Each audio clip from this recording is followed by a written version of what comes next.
Goodness me, you had to work hard for that, didn't you? Not surprised at all. That is always the case against Sheffield United. Can you imagine?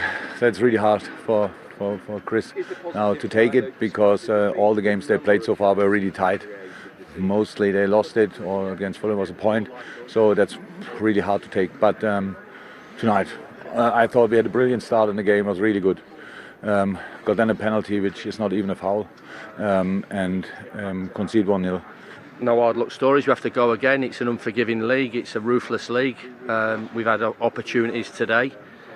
You're not expected to come and dominate the game at Anfield against the likes of the players that you're up against and the manager you're up against and what they represent in English football. But I think we've had more enough of the game to get something from it, and we ultimately haven't, and are disappointed that we go back on the coach with nothing.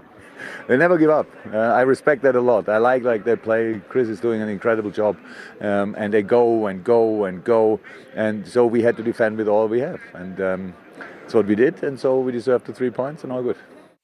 Yeah, another win for Liverpool. That's 62 Premier League games unbeaten now at Anfield. Given a run for their money by Sheffield United, but in the end, perhaps a little bit of slack marking let them down? Yeah, I was impressed with Sheffield United, but the goals they give away were sloppy. Probably goals that they wouldn't give away last season. They play the three at the back with Egan, Basham and Stevens. Stevens normally playing as a wing-back. You see the line here, it's a very good line, no problems here, but the way Mane sorts of drifts in the space here, Baldock sees Robertson to the right of him, and he sort of gets drawn towards the ball. Who should be picking him up? Basham should be. I think Baldock should stay. Yeah. When you play in a five, your right back should cover round. Mane drifts in between, and Mane gets a free head. Firmino puts it in. Basham gets drawn towards Jota, and he shouldn't. And it was similar for the second goal as well. Good line, good shape, no problems here. Stevens and Osborne this side. Stevens had a look at him, and again, it's just that lack of concentration. Osborne, yeah, he's normally a midfielder. He can play in that wing-back role as well. He's even looking there at Jota. It's his man. He should be picking him up. Switches off, and goal. Take nothing away from the finish. Great finish by Jota. Yeah. Jürgen heading one in as well.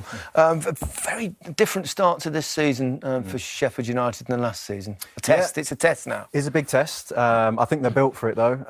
You know, a couple of players, big players for them missing out. Obviously Henderson went back to Manchester United. Yeah. O'Connell missing for the season. You know, a lot of those goals wouldn't have been conceded had he been in that back three as well. And Fleck in midfield's a big player for them. But I have to say, I saw some good performances today. Ben Osborne I thought was good for them. Baldock going forward was good. Some good signs. And, you know, I think they've had some harsh results. Yeah. I think, you know, that will make Chris Wilder feel a lot better, that performance today. Just lacked a bit of sharpness at the top end of the pitch. Right, VAR. It didn't affect the result in the end, but another contentious decision. What were your thoughts? Well, first and foremost, should Fabinho be going for this ball in the first place? And the answer is no. He should be standing up. I personally don't think it's a penalty. You don't think it's a foul, or do you think it's outside the box? I don't think it's a foul at all. I think it's on the line. Well, he gets a bit of the ball. I think he gets some of the ball there, so therefore I think it shouldn't be given. But the decision is given by Mike Dean, and he could have gone to the monitor, decided not to. But obviously VAR didn't look at it as a clear and obvious error by Mike Dean. Therefore, they did not overturn. There's been a lot of stories on social media that they didn't even consider whether it was a foul or not. But apparently that's not true. Correct. Yeah. We understand from them. Yeah. But anyway, in the end, as we said, it didn't really affect the result.